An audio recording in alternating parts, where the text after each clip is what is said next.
Hi everybody.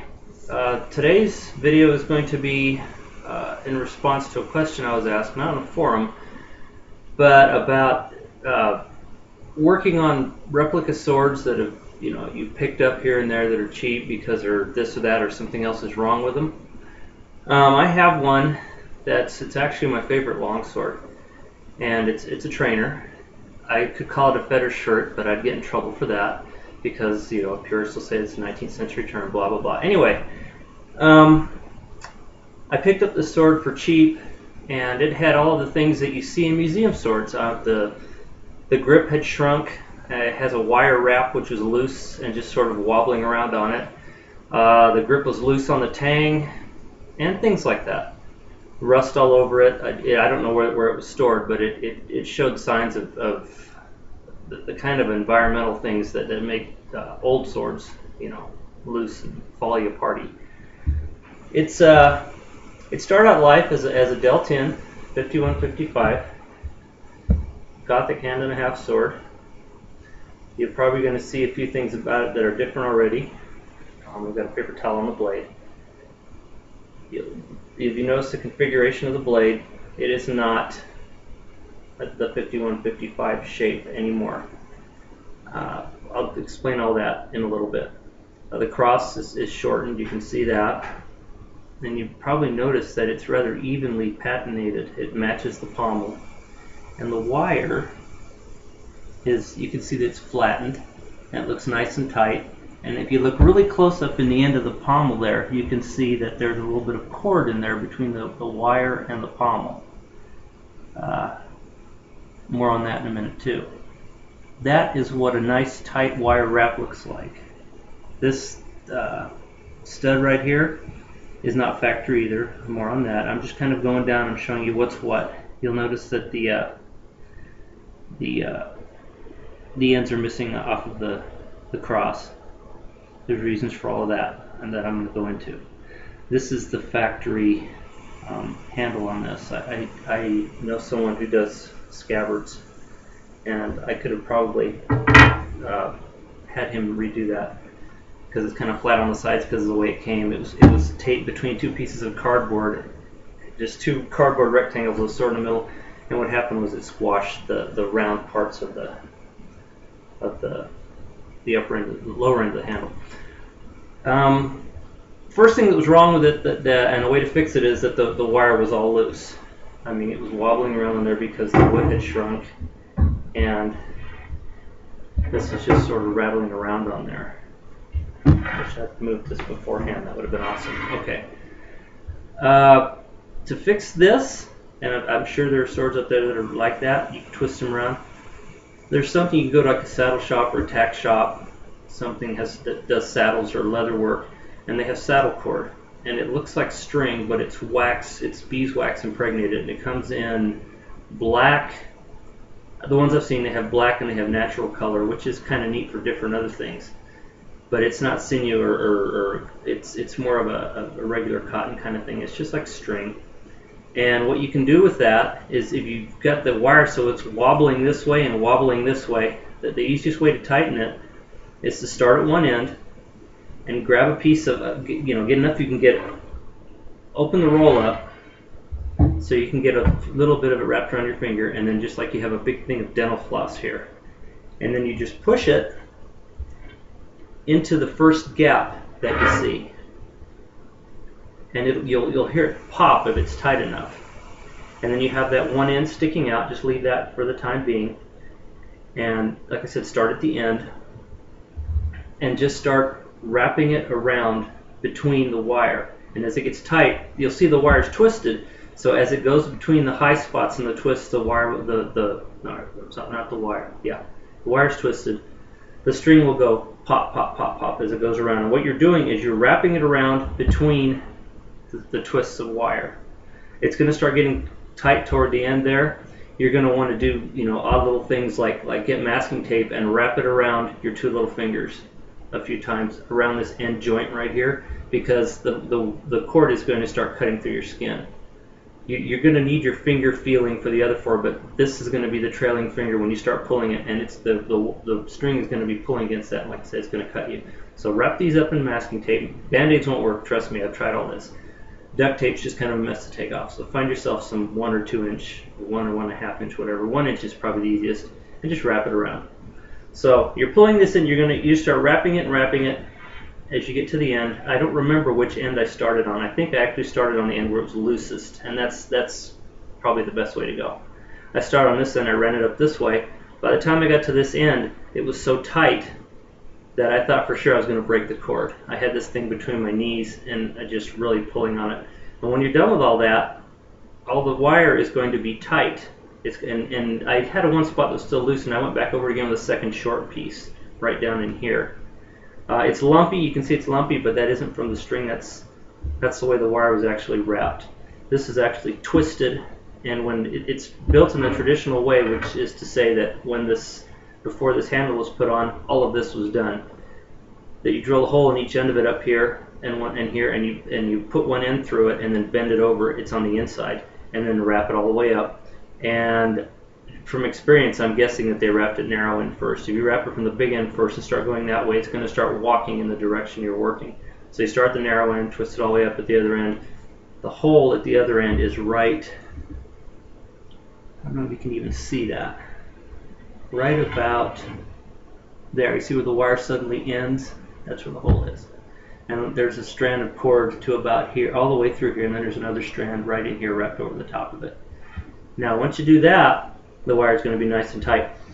This wire is flat. It didn't start out that way. I did it with a file because down here at the end, where it's rounded, it has a tendency to chew up the web of your hand. So, and no, that's another thing. It ends right here, of course. So there's a step between it and the pommel, and I wrapped a piece of cord in there to kind of fill it in because that would pinch your skin too. So this is all done like that, and it's really nice and tight. And if it ever comes loose again, the cord is so much smaller. It's about the diameter of one strand of this wire. There's room in here to wrap another layer of it. Once you do that, it's going to be really super tight. And there may be other ways to tighten these things. I don't know, but this one is the simplest way, and there's no modification to the sword. You're not drilling any additional holes. You don't have to take it apart. You don't have to grind the peen off and all this other fun stuff. The next thing I had to do was tighten the handle, which wobbled. The whole thing wobbled on the tank, and there was surface rust all over it. The blade, oddly enough, wasn't rusty. It had lacquer on it, but yeah, all of this was kind of had a good amount of surface rust on it. You can still see it on the pommel. This matches because I patinated it in a minute. These right here on this one, they're actually nails that I got at Tandy. And what it had in before it was brads, and you could take a pair of pliers and just pull them out. They were also put in when the grip was assembled. If you look under this, you can see that there's cord under the leather. The leather's actually, wet and shrunk over at the seams right there. But really thin, like glove leather. And this handle's nice and hard. Well, I pulled the brads out, and I took Q-tip shafts, cut them off to, I think it was 1/4 of an inch or 1/8 of an inch, I don't remember. And then took a drill bit that was the same size as the shaft and drilled into the grip on both sides. So I ended up with a hole. And then took polyvinyl acetate, which is jade glue, it's bookmaking glue, put it in a pipette, and just sort of started feeding it into that. Put the pipette in the hole. It's a plastic thing you dispense paint with, and just start filling it in until it started pouring out of the other hole. Because the grip was full, and then I set it on end and tried a little more, and just kept moving it around and filling it until it started coming out. And then it started coming out where the cross and the blade meet, and then just let all that go in, until it was full. And then I took those two Q-tip things, put the shaft, pressed it in, and then pressed it in on the other side. It had a nice flush level plug. It has a nice white little plug on both sides where these had been. Wait till that dries, then take a drill bit that's 1 or 2 sizes smaller than the nail, and just drill a hole down through the center of it, drill a hole down through the center of it. And then I didn't hit these with a hammer. I actually started them, and I remember right, I cut them off. I think they were like that long, and I cut them off to about the same height, which is, that's about 1/4 of an inch, maybe somewhere in there. You can actually put a wire down there until it hits the tang, and I'll tell you how long to make it. So then don't drive these in. Just push them in as much as you can with your thumb, and then just press it against a hard surface. I think I did mine against a welding goggle, a rectangle of glass. I just set it against that and just pushed down on it until the nail was bottomed out. They're in there. I don't think I'll ever be able to get them out because it was fun putting them in. That polyvinyl acetate, when it soaks into those Q-tip shafts, it turns them into concrete, basically. It's like the 3D printing thing where as it's cutting it, it's impregnating it with super glue. That's what happened in here. These aren't, you can drill them, and I didn't have to do little holes for these, but it's really, really tough once they're filled up. And the whole hilt is filled with that. No rattles, no squeaks, no wire. All of this is done. Get down to here. There was a trefoil on each end of this cross. It's the Deltin 5155 Gothic hand and a half. It's the 5157 is actually the direct copy of the one that's in the museum in Leeds in England. It's on the Gothic armor, the German Gothic armor knight on the horse. That's the sword. When Deltin, Fulvio, when he did this first one, he did 6 inches shorter. So it was the same identical, except of course, you know, the palm will be heavier on the longer blade, but it's the same sword. I didn't like the great big butterfly effect thing that it had on the cross. If you read Guy Windsor's book, he says that the ideal dimensions for a cross versus handle is that the cross shouldn't be any longer or wider than the handle is long. Well, with these cut off like that, it's almost exactly as wide as this is long. With the great big butterflies on the end of it, I didn't so much love it. It looked out of proportion to me, and it always has. And when I did the blade, which I'll tell you about in a minute, it really looked weird. So I cut the ends off right at the edge of it, of where the holes were, and then rounded them. And then I ended up with the cross was rusty like the pommel, but not as rusty. And then I had these two shiny ends. And what I did was I cold blued them with Birchwood KC. I don't remember what it was. I think it was. There's super blue and there's perma blue. If you end up doing this and you cut the ends off, play with both of them, scrub all the lacquer off if there is any, and see which one gives you your best results. If you can wipe it off. You want a gray, kind of almost not there thing to go with it. And then after I did that, this ended up being a little darker than the cross, so I took something called H2 Ocean. If you have piercings, body piercings, after they do that, they give you this little blue can, and it's sea salt and something or other saline, and you're supposed to put it on it until it heals. Well, you can squirt that on a paper towel, and you can start working the bare metal here with it. You just run it over it, and at first it'll bead, and you just got to keep wiping it and keeping it wet until it starts to dry off. After the 4th or 5th application, it'll turn into a nice smooth sheen. It won't bead anymore. And I think I went over this 10 times with it, wiping it off with water, and then reapplying it, and then letting it dry and wiping it off. And after about 10 of those, I ended up with a cross that looks exactly like the pommel. You can't really tell in here. I love the way the pommel looks. I mean, wherever this thing was before I got it, it did a really good job of patinating it. It looks just right. I didn't do that. That's in the steel. And so with this, you have a nice uniform appearance. It isn't shiny. And I also filled in, I don't know if you can see it or not, but inside the cuts, I filled them in with automotive paint, black automotive paint, so it would match. I didn't do them in flat because that gets dusty and it turns gray. Gloss turns dusty, but it doesn't quite change color, and it matches the handle. And this came out really well.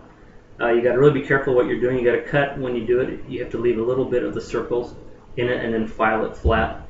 If you cut that and then you try and shape it, you've gone past and you don't have the right dimensions. This is a little bit thinner on this side. This side is not so bad, but if you take too much off, it's not going to look right. Now the blade is, it started out as a 36.5-inch blade, if I remember right, and as you can see, it is no longer that size or shape. It's 35 inches long, cut 1.5 inches off. The end has a nice flat on the end of it, just like that. All of this was done with the tip work was done with a little bit of grinder, filing, and the rest of it was Squadron sanding sticks from Squadron mail order, the model stuff. They have a tri-grit stick, and that's what I use for that. This scallop cut into it and all the way down on both sides was done on a grinder, very carefully on a grinder. And that's the blade configuration you ended up with. You probably can't see it in this picture, but I ended up with a very slight taper from here to about here. It kind of goes down and then it straightens out, and it's just barely noticeable. And I didn't do that on purpose, it just sort of came out that way, and it's a happy accident, and all was good. With these little scallops here, you rough cut them and then you shape them with a file. You can barely see it, you probably can't see this at all, you can barely see that where the grind marks were on the edge. See, it's nice and square now. That was done because the blade, it was like with the shadow. Someone had been using it to cut down. I'm really surprised this sword held up. I mean, it looked abused. When I got it, it looked old and not in a good way. And I thought, well, you know, I wanted a Gothic hand and a half, and the price on this one was good, and I looked at it and I thought, I wonder if I could make, you know, a trainer out of it. So that's where this went. Now, a lot of these old pieces of art, you know, drawings, fight books, that sort of thing, they show swords with blades in exactly this configuration. Now, of course, there are some that are purpose-built. They have the horns on them. Albion has a couple that have those horns that come up like this. But if you look at a lot of these old, you know, works, you can see this configuration exactly in the blade. It's got this kind of a gradual taper to it.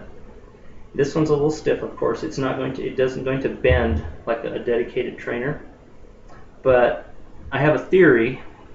I haven't read it anywhere, but I was thinking about it, you know, based on what I know about old weapons. I wouldn't be surprised if some of the ones you see in the old works started out their lives as regular longswords. I mean, think about how much it cost to make one at the time. It was, you know, the price of a car to have a sword. Now, if you had one of these and it was damaged in battle or through whatever mechanism injury, you wouldn't want to get rid of something that was built so well. I mean, you have the entire hilt assembly, which of course was beaten out of iron or bronze at the time, and you'd have a blade that had been tempered, and, you know, resources being what they were. I would imagine that logic would dictate that you would take a beat out sword and make it into a trainer. Now, this has been going on, you know, ever since there have been weapons. I remember seeing a Civil War cavalry saber blade that had been turned into a tent stake. Stranger things have happened. But with something like this, the British used to take Enfield rifles that were shot out, and they would bind the stocks with wire and use them for grenade launchers. You couldn't shoot them anymore, but you could, you know, do something with them. That's my theory about how these things came about. And I mean, you know, why not, really? Until I see evidence otherwise, I'll just choose to believe that some of those started life as actual swords. This one in particular, I sent a lot of pictures of it to Fulvio Del Tin in Italy, and he liked it. He said that, you know, upon request he can make it in this way. I believe was his direct quote, and I think that would just be amazing to actually, you know, he's a one-man shop. He does it the old way. One guy would make a blade, one guy would make the hilt, one guy would do the woodwork and the wire and all that kind of stuff. It was, you had cutlers to do that kind of thing, and that's the way his swords are built. He has little shops around and they do the different works. He tempers his own blades, and aside from that, I think a lot of that stuff goes out because, like I said, he is a one-man shop, and if you saw the volume of things coming out of it, there's no way he could do it all by himself. But he said that he could make these upon request. So if anybody wants one, I mean, you could shoot him a line, and if he wants more information, you could just post a comment on this one, and I'll send you the conversation I had with him, and you know, maybe you could send that along to him and see if he wanted to do it for you. I will say that this is a really cool sword. It's 35 inches long because there was a time when I was fencing full on that I wanted everything to be approximately the same size, so that's why that blade is 35. My Japanese ones, of course, are shorter, but this one and my other longsword, the blades are both the same size. I don't know with this one. how I managed to do this, but you read different stories about, you know, where balance points were, and which isn't really a big deal. I mean, it's a lot overrated, but it's a good starting point. You know, point of impact, sweet spot, center of percussion. You can do all the tests on this the way it came out, and it's exactly the way the trainers were described. The balance and all that, the different parts of the blade, different things that it did were moved to different places to avoid injury, that kind of thing. The points of impact, or the sword is set up so you can't really hurt somebody with it just because of the way it's balanced.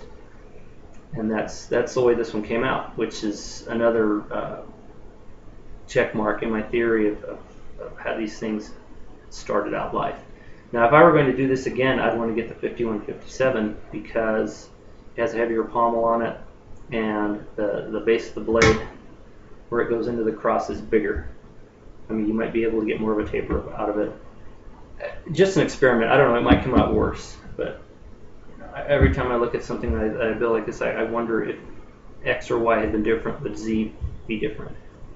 So that I sometimes think one of these days I'm going to find a beat out 5157 and try the same thing with it. So that's about it. It's like I said, it's just one of those little how-to things. You know, it's not the only way to do it, but it's a way. I figured it out. And as far as all the things, the issues I had with the hilt, I managed to do that in a way that didn't involve disassembling the sword. If you see one of these with the half-wire wrap and it's all loose, you're going, oh no.